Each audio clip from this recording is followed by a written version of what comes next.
Hello दोस्तों, नमस्कार दोस्तों। स्वागत है आप सभी का आपके चैनल बोर्ड प्रिपरेशन पे। तो आइए, आज का हमारा जो टॉपिक है वो डिस्प्लेसमेंट रिएक्शन है। आपने हमारे चैनल पे अगर विजिट किया होगा तो आपने देखा होगा कि इसी टॉपिक का एक वीडियो बनाया गया है, जो कि समथिंग 4 मिनट का वीडियो लेंथ है उसकी। तो उसमें हमने लाइव आने की कोशिश किया था, लेकिन due to the network problem और आवाज़ क्लियर नहीं आ रही थी, इस वजह से हमने उसको बीच में ही छोड़ दिया था। तो प्लीज़ उस वीडियो को ना देखें और वो जल्द ही हमारे चैनल से हटा दी जाएगी। तो चलिए आज फिर से उसी टॉपिक को शुरू करते हैं, that is the displacement reaction. अभी तक मैंने आपको बताया था कि जो टॉपिक्स हैं, जो भी रिएक्शंस हैं, वो अपने आप को खुद का नाम बता रही कि हाँ, मैं ये चीज़ हूँ, मैं ये चीज़ हूँ, मेरा काम ये है, मुझ में ऐसे रिएक्शन होता है। कैसे? तो मैंने आपको बताया था कि कम्बिनेशन रिएक्शन में क्या होता है, जब दो रिएक्टेंट जो है कंबाइन कर कर एक प्रोडक्ट का फॉर्मेशन करेंगे तो कम्बिनेशन रिएक्शन बोलते हैं। फिर उसके बाद मैंने बताया आपको कि डिकम्पोजिशन रिएक्शन। तो डिकम्पोजिशन रिएक्शन क्या होता है? तो एक ऐसा रिएक्शन जिसमें एक रिएक्टेंट जो है टूटकर सिंपलर प्रोडक्ट में बन जाए, एक ही रिएक्टेंट टूटकर सिंपलर प्रोडक्ट में बन जाए, उसको बोलते हैं डिकम्पोजिशन। डिकम्पोजिशन मतलब होता है टूटना, और वाकई डिकम्पोजिशन में क्या होता है, रिएक्टेंट टूटता है। ठीक है, तो आज का जो हमारा टॉपिक है वो कौन सा है? Displacement reaction. तो हम लोग डिस्प्लेसमेंट रिएक्शन शुरू करें इससे पहले आपसे एक छोटा सा रिक्वेस्ट है कि प्लीज़ चैनल को ज़रूर से ज़रूर सब्सक्राइब करिए, बेल नोटिफिकेशन को यार ऑन कर लीजिएगा, और वीडियो अगर आपको पसंद आ रही हो तो प्लीज़ इसे दूर तक शेयर करिए। ठीक है, और प्लीज़ कमेंट करिएगा जो भी आपको सजेशन हो या किसी भी तरह का प्रॉब्लम्स हो। तो चलिए शुरू करते हैं डिस्प्लेसमेंट रिएक्शन को। तो उससे पहले डिस्प्लेसमेंट रिएक्शन, चलिए एक एक्सपेरिमेंटल सेटअप दिया हुआ है, जैसे कि आप सभी देख सकते हैं कि एक एक्सपेरिमेंटल सेटअप दिया हुआ है। ये डिस्प्लेसमेंट रिएक्शन हमारा टॉपिक है आज का। क्या होता है डिस्प्लेसमेंट रिएक्शन, हम आगे पढ़ने वाले हैं। उससे पहले इसे देखते हैं क्या चीज़ है ये एक बोले तो एक एक्सपेरिमेंटल सेटअप है। ये एक्सपेरिमेंटल सेटअप है। ये जो आपको दिख रहा है ये स्टैंड है, इसको जो है हम लोग फिक्स करने के लिए यूज़ करते हैं। ये आपको स्टैंड हो गया, ये स्टैंड हो गया आपको। और ये जो है, ये जो आपको दिख रहा है ये क्या है? टेस्ट ट्यूब है, टेस्ट ट्यूब है। और ये ब्लू वाला जो है कॉपर सल्फेट सॉल्यूशन है। कॉपर सल्फेट का फॉर्मूला क्या होगा? CuSO4, CuSO4। ये जो है कॉपर सल्फेट का फार्मूला है। मैं इसे बॉक्स में डाल रहा हूँ। इट में भी ये सब चीज़ें ऑब्जेक्टिव में पूछ दे आपको। तो ये कॉपर सल्फेट हो गया, कॉपर सल्फेट। इस कॉपर सल्फेट में आप देख सकते हैं क्या दिया डाला हुआ है? आयरन नेल, नेल डाला हुआ है। नेल, नेल मतलब काटी, जिसको दीवार में हम लोग ठोकते हैं। ठीक है, वही चीज़ है ये। उस नेल को हमने थ्रेड से बांध कर लटका दिया है कॉपर सल्फेट सॉल्यूशन में। ठीक है, तो चलिए अब आगे देखते हैं क्या हमको मिलेगा, क्या देखने को हमको मिलेगा। तो ये चीज़ देखते हैं। देखिए, ये वाला जो नेल है आपको, ये वाला जो नेल मैं जूम करके दिखा रहा हूँ आपको, ये जो नेल है, ये वाला, ये वो नेल था जब हमने बाज़ार से गया, मुन्ना गया कोई, वो बाज़ार से गया, कहा कि नेल दे दीजिए, उसने नेल ले आया। ठीक, ये वो ओरिजिनल वाला नेल है। अब मुन्ना ने क्या किया, क्या किया मुन्ना ने कि उस नेल को मुन्ना ने क्या किया है, एक टेस्ट ट्यूब लाया, टेस्ट ट्यूब भी साथ में लाया, टेस्ट ट्यूब लाया साथ में। इस टेस्ट ट्यूब में मुन्ना ने क्या डाला इस मुन्ना ने कॉपर सल्फेट का सॉल्यूशन। ये ब्लू कलर का कॉपर सल्फेट का फॉर्मूला बताया है मैंने, और ये कॉपर सल्फेट ब्लू कलर का होता है। ठीक है, तो इसमें क्या क्या, उस नेल को, जो नेल लाया था उसने उस नेल को डाल दिया। जब उसने नेल को डाला, ये मान लो नेल है, नेल डाल दिया, इसका कलर सिल्वर ही समझना। ठीक है, चलो वाइट मान लो इसका कलर, समथिंग ऐसा था, वाइट। ये नेल हो गया। इस नेल को जब इसने बाहर निकाला मुन्ना ने, तो ये समथिंग ब्राउनिश टाइप का हो गया। देख सकते हैं आप इस कलर को, ब्राउनिश हो गया। Iron nail taken out from the copper sulphate solution. जब आयरन नेल को कॉपर सल्फेट सॉल्यूशन से बाहर निकाला गया तो इसका कलर बदल गया। और ये जो आपको दिख रहा होगा टेस्ट ट्यूब, ये कॉपर सल्फेट सॉल्यूशन, ये ब्लू कॉपर सल्फेट सॉल्यूशन है टेस्ट ट्यूब में। कब? जब इसमें नेल नहीं डाले थे तब। ठीक है, और ये जो आपको टेस्ट ट्यूब दिख रहा है, ये वाला टेस्ट ट्यूब, ये टेस्ट ट्यूब जो आपको दिख रहा है, ये वो टेस्ट ट्यूब है जिसमें हमने नेल डाला था कॉपर सल्फेट सॉल्यूशन के साथ और नेल को निकाल लिया तो कॉपर सल्फेट सॉल्यूशन का कलर ऐसा कुछ बचा। ये रिएक्शन मिक्सचर है। क्या है? Reaction mixture. चलिए, तो सवाल ये उठता है और इस सवाल को मैं कहूँगा कि आपको अंडरलाइन करके कॉपी में लिखना चाहिए। क्यों लिखना चाहिए? इसको अंडरलाइन करके आपको कॉपी में लिखना चाहिए, और क्योंकि ये आपको सब्जेक्टिव में भी दे सकता है, ऑब्जेक्टिव में भी दे सकता है। क्या लिखता है? Why does the iron nail become brownish? Iron nail कैसा हो जाता है? Brownish in colour and the blue colour copper sulphate solution fades. Blue colour copper sulphate solution का कलर क्यों उड़ जाता है? क्यों उड़ जाता है? क्यों उड़ जाता है? तो चलिए देखिए इसको। क्या ये आयरन Fe सॉलिड है, ठीक है। आयरन जो सॉलिड स्टेट में था उसको copper sulphate aqueous copper sulphate solution में आयरन को डाले, ठीक है, तो आयरन सल्फेट फॉर्म हो गया। आयरन सल्फेट प्लस कॉपर बाहर निकला। कॉपर क्या हुआ? बाहर निकला। अब ये जो आप रिएक्शन देखेंगे,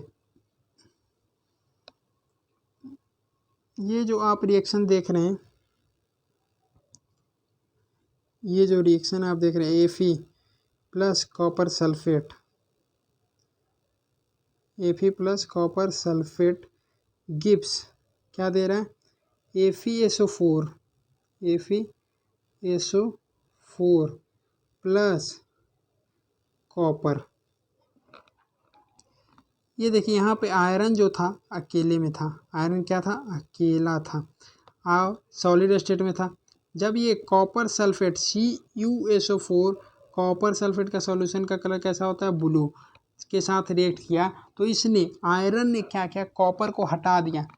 कॉपर सल्फेट में से कॉपर को हटा दिया आयरन, और कॉपर की जगह पे आयरन खुद जाकर बैठ गया। जब ये खुद जाकर बैठ जाता है, कॉपर को हटाकर जब ये खुद जाकर बैठ जाता है तो ये सॉल्यूशन अब जो बन जाता है वो क्या हो जाता है? Iron sulphate. Iron sulphate plus copper आपको मिलता है, कॉपर मिलता है। In this reaction iron has displaced और रिमूव्ड। आयरन जो है डिस्प्लेस्ड हो गया या रिमूव कर दिया दूसरे एलिमेंट को, that is the copper from the copper sulphate solution. So this reaction is known as the displacement reaction. ये वो रिएक्शन है जिसको हम लोग डिस्प्लेसमेंट रिएक्शन बोलते हैं। तो डिस्प्लेसमेंट रिएक्शन क्या होता है? A reaction in which an element displace the another element. एक ऐसा रिएक्शन जिसमें एक एलिमेंट जो है दूसरे एलिमेंट को डिस्प्लेस कर दे from a compound is known as the displacement reaction. आप ऐसा डिफिनेशन लिख सकते हैं, साथ में एग्जांपल दे सकते हैं। ये आयरन सल्फेट का एग्जांपल आप दे सकते हैं। चलिए अब नया रिएक्शन है, एक दूसरा रिएक्शन।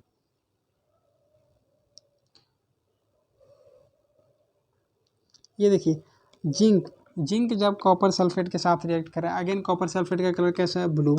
जिंक जब copper sulphate aqueous copper sulphate के साथ रिएक्ट कर रहा है तो क्या फॉर्म कर रहा है? ZnSO4 zinc sulphate plus copper. और उसी तरह सिमिलरली क्या है? लेड जब CuCl2 कॉपर क्लोराइड के साथ रिएक्ट कर रहा है, कॉपर क्लोराइड के साथ रिएक्ट कर रहा है तो ये क्या बना रहा है? Lead chloride PbCl2 plus copper बना रहा है, ठीक है। अब ये कैसे डिस्प्लेस होगा इसको जानने के लिए हमें जो है पढ़ना पड़ता है रिएक्टिविटी सीरीज। तो हम लोग इसके बारे में बाद में देखेंगे, रिएक्टिविटी सीरीज के बारे में। लेकिन आपके बोर्ड में ये ऑब्जेक्टिव जरूर पूछ सकता है, वाई। आपको ये क्वेश्चन किस तरह से पूछेगा? ऐसे नहीं पूछेगा कि कौन दोनों में ज़्यादा रिएक्टिव है, आपसे सीधे ये पूछेगा कि कॉपर और जिंक में से सबसे ज़्यादा रिएक्टिव कौन है। इट में भी पूछ सकता है कॉपर और लीड में सबसे ज़्यादा रिएक्टिव कौन है, तो जो ज़्यादा रिएक्टिव होगा वही तो डिस्प्लेस करेगा। जैसे जिंक जो है का ज़्यादा रिएक्टिव था, देखिए जिंक जब कॉपर सल्फेट के साथ रिएक्ट किया, जिंक जब कॉपर सल्फेट के साथ रिएक्ट किया तो क्या दिया? ZnSO4 दिया, ZnSO4 दिया प्लस कॉपर दिया। मतलब कॉपर तो ये साइड हो जा रहा है यार, कॉपर क्या हो जा रहा है? साइड हो जा रहा है खुद से। क्योंकि जिंक ज़्यादा रिएक्टिव था, जिंक ज़्यादा रिएक्टिव है इसलिए वो कॉपर को डिस्प्लेस कर पाया। ठीक है, तो उसी तरह लेड भी क्या है, ज़्यादा रिएक्टिव है कॉपर से, तो उसने डिस्प्लेस कर दिया कॉपर को। तो अगर आपको कभी भी क्वेश्चन आता है कि कौन ज़्यादा रिएक्टिव है, कॉपर या जिंक, तो आपका हो जाएगा जिंक। ठीक है, चलिए आइए देखते हैं double displacement reaction. Double displacement reaction है तो डिस्प्लेसमेंट रिएक्शन ही। डबल डिस्प्लेसमेंट रिएक्शन क्या होता है, चलिए देख लेते हैं। यू विल ऑब्जर्व डैट, अब हम लोग क्या शुरू करने जा रहे हैं, अब हम लोग शुरू करने जा रहे हैं double decomposition, double displacement reaction. क्या शुरू करने जा रहे हैं, डबल डिस्प्लेसमेंट रिएक्शन। ये सर्किल कुछ ज़्यादा बड़ा हो गया। चलिए फिर से हम लोग देखते हैं डबल डिस्प्लेसमेंट रिएक्शन को देखेंगे। You will observe that a white substance which is insoluble in water is formed। देखिए ये वाला जब रिएक्शन है इसमें क्या कर रहा है, take about 3 ml of sodium sulphate solution in test tube. Sodium sulphate solution लिया है। ये जो टेस्ट ट्यूब है आपका, ये जो टेस्ट ट्यूब है, इस टेस्ट ट्यूब में सोडियम सल्फेट सॉल्यूशन लिया। सोडियम सल्फेट का फार्मूला, सोडियम सल्फेट का फार्मूला क्या होगा, सोडियम Na2SO4, ये सोडियम सल्फेट का फार्मूला होगा। कैसे आप याद कर सकते हैं, तो ये भी देख लीजिए। SO4 सल्फेट पे चार्ज -2, सोडियम पे चार्ज Na+, ये दोनों जब रिएक्ट करेगा तो इसके माथा का चार्ज सोडियम के पैर के पास आ जाएगा और सोडियम के माथा का चार्ज सल्फेट के पैर पे चला जाएगा। तो इस तरह से कुल मिला के क्या बना लेगा, सोडियम सल्फेट बना लीजिएगा। सोडियम सल्फेट बना लेगा, क्या बना लेगा, Na2SO4 सोडियम सल्फेट। हम लोग क्या ले रहे हैं, दो टेस्ट ट्यूब हैं, दो टेस्ट ट्यूब है। एक टेस्ट ट्यूब में हम लोग क्या ले रहे हैं, सोडियम सल्फेट का सॉल्यूशन ले रहे हैं। ठीक है, दूसरे टेस्ट ट्यूब में हम लोग बैरियम क्लोराइड ले रहे हैं, बैरियम क्लोराइड BaCl2। तो जब दो चीज़ ले रहे हो तो क्या होगा, दोनों में क्या होगा, रिएक्शन होगा। जब दो लड़ाकू लोग आ जाएं, दो लड़ाकू लोग आ जाएं तो क्या होगा, लड़ाई होने का चांस है कि नहीं, बिल्कुल लड़ाई हो सकता है। तो ये दोनों रिएक्टेंट है तो दोनों तो रिएक्ट करेगा ही नहीं, रिएक्ट करेगा तो दोनों रिएक्ट करेगा तो क्या फॉर्म करेगा उसके बारे में बाद में देखते हैं। चलिए पहले उसी को देख लेते हैं। तो जैसे सोडियम सल्फेट Na2SO4 जब BaCl2 के साथ रिएक्ट किया तो डबल डिस्प्लेसमेंट इसलिए क्योंकि सोडियम जो है सल्फेट से निकल जा रहा है। सोडियम को कौन डिस्प्लेस, सोडियम सल्फेट में से सोडियम को कौन डिस्प्लेस कर रहा है, बैरियम। ठीक है, और क्लोराइड में से, बैरियम क्लोराइड में से बैरियम को कौन डिस्प्लेस कर दे रहा है, सोडियम। तो ये दो डिस्प्लेसमेंट हुआ। एक बार तो सोडियम बैरियम को डिस्प्लेस कर रहा है और दूसरी बार बैरियम जो है सोडियम को डिस्प्लेस कर रहा है। तो ये क्या हो गया, ये एक डबल डिस्प्लेसमेंट रिएक्शन हो गया। ठीक है, तो ये भी एक एग्जांपल जो है डबल डिस्प्लेसमेंट रिएक्शन के लिए इम्पोर्टेंट होगा। तो इसे भी डबल डिस्प्लेसमेंट के एग्जांपल में आप दे सकते हैं। तो इसे भी आप नोट कर लीजिए, ये रिएक्शन जरूर नोट कर लीजिएगा कि जब सोडियम सल्फेट Na2SO4, जब सोडियम सल्फेट अरे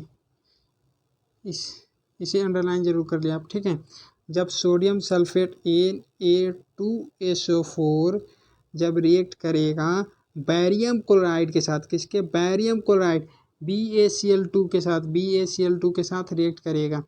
मैं नीचे लिख रहा हूँ, जब रिएक्ट करेगा बैरियम क्लोराइड BaCl2 के साथ तो क्या फॉर्म करेगा, एक बार तो बैरियम जो है, एक बार बैरियम जो है सोडियम को डिस्प्लेस कर देगा। तो सोचो ना, बैरियम जो है सोडियम सल्फेट था, बैरियम गया, कहा सोडियम को चल हट, तुझसे ज़्यादा रिएक्टिव मैं हूँ, सल्फेट के साथ मैं जुड़ूंगा। तो उसने कहा कि चलो जुड़ जाओ और बैरियम सल्फेट बना लिया। अब क्या हुआ, अब बैरियम जो है क्लोराइड के साथ था, बैरियम क्लोराइड बनाकर सोडियम आया कि तू क्लोराइड के साथ रहने लायक नहीं है, मैं रहूँगा क्लोराइड के साथ, मैं ज़्यादा एलिजिबल हूँ क्लोराइड के साथ रहने के लिए। तो सोडियम ने बैरियम को डिस्प्लेस कर दिया, बन गया NaCl, बन गया NaCl। ये क्या होता है, सोडियम क्लोराइड, सोडियम क्लोराइड, इसी को तो बोलते हैं सोडियम क्लोराइड सॉल्ट, ये सॉल्ट भी है। ठीक है, और ये बन गया बैरियम सल्फेट।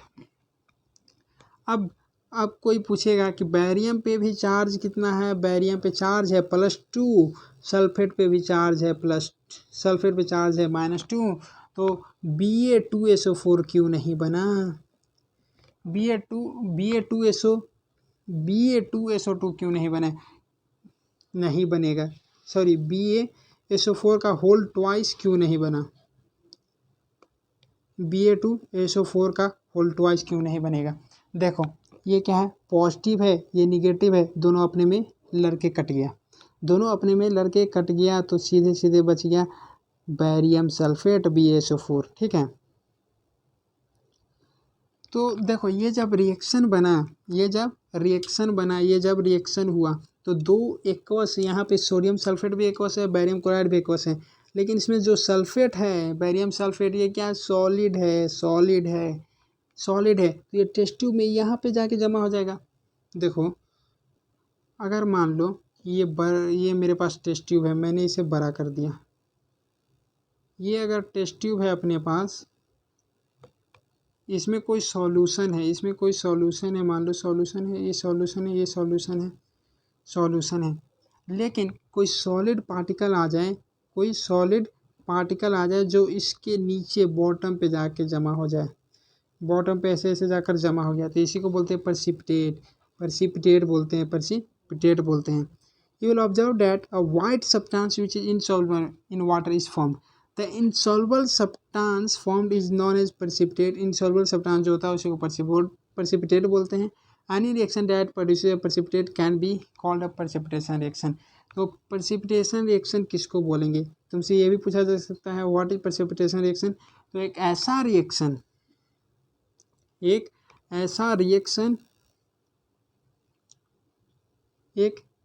रिएक्शन जो कि प्रेसिपिटेट फॉर्म करे, एक ऐसा any reaction produces a precipitate can be called a precipitation reaction. कोई भी रिएक्शन जो कि एक प्रेसिपिटेट का फॉर्मेशन करे उसको बोलेंगे प्रेसिपिटेशन रिएक्शन। और प्रेसिपिटेट होता है क्या है, what is precipitate, the insoluble substance formed is known as precipitate. जो भी इनसॉल्युबल सब्सटेंस जो फॉर्म होता है उसको बोलते हैं प्रेसिपिटेट। चलिए What causes the white precipitate of barium sulfate is formed by the reaction of, देखिए जब क्या हुआ SO4 और बैरियम प्लस 2, जब सल्फेट और बैरियम प्लस 2 रिएक्ट किया तो एक वाइट कलर का BaSO4 बैरियम सल्फेट का फॉर्मेशन हुआ। The other product formed is sodium chloride, जो दूसरा प्रोडक्ट बना सोडियम क्लोराइड था, सोडियम क्लोराइड जो है सॉल्यूशन में ही रह गया। Such reaction in which there is an exchange of ion between the reactant are called double displacement reaction. एक ऐसा मैं फिर से अंडरलाइन कर रहा हूँ, प्लीज़ आप लोग इसे चाहे तो अंडरलाइन कर सकते हैं, चाहे तो लिख सकते हैं। एक ऐसा रिएक्शन जिसमें एक्सचेंज हो किसका, आयंस का एक्सचेंज हो किसके बीच, तो रिएक्टेंट के बीच, तो उसी को हम लोग बोलते हैं डबल डिस्प्लेसमेंट रिएक्शन। एक ऐसा रिएक्शन जिसमें आयंस का एक्सचेंज हो रिएक्टेंट के बीच, उसी को बोलते हैं डबल डिस्प्लेसमेंट रिएक्शन। चलिए आगे बढ़ते हैं। ऑक्सीडेशन और रिडक्शन हमारा जो है थोड़ा सा टॉपिक बचता है, तो इसको हम लोग अगले क्लास में कवर करेंगे, ठीक है। तो एक छोटा सा टॉपिक और बचा है, दैट इज वही ऑक्सीडेशन एंड रिडक्शन। तो ऑक्सीडेशन और रिडक्शन में अगर आपको जानना है तो प्लीज़ चैनल को सब्सक्राइब कर लीजिएगा, ताकि जब भी हमारा ऑक्सीडेशन और रिडक्शन का वीडियो बने तो सबसे पहले आप तक अपडेट पहुंच जाए, ठीक है, ताकि आपसे वीडियो मिस ना हो और जो भी इम्पोर्टेंट ऑब्जेक्टिव है वो भी मिस ना हो, ठीक है। तो प्लीज़ चैनल को सब्सक्राइब कर लीजिएगा, बेल नोटिफिकेशन ऑन कर लीजिएगा। अभी के लिए बाय, अभी के लिए आप सभी को bye bye, good luck and see you again. तब तक के लिए आपको क्या करना है, तब तक के लिए आपको जो है केवल और केवल चैनल को सब्सक्राइब कर लेना है, और जितना भी वीडियो है अगर आप देखना चाहें तो प्लीज़ ज़रूर वॉच कीजिए, चैनल को सब्सक्राइब कर लीजिए। और जो घंटी का साइन है, मुझे तो ये सूखा बहुत पतला घंटी बन गया, ये जो घंटी का साइन है बेल आइकन है, बेल आइकन आपको याद दिलाते रहेगा कि आपको बोर्ड एग्ज़ाम की तैयारी करनी है, क्योंकि हमारे चैनल का नाम ही है बोर्ड प्रिपरेशन, ठीक है। तो प्लीज़ इस बेल आइकन को आप ज़रूर दबाइए, बेल आइकन को ज़रूर दबा लीजिए ताकि आप तक हर एक अपडेट पहुंच सके। तो आज के लेक्चर में बस इतना ही। Thank you everyone, bye bye, Tata.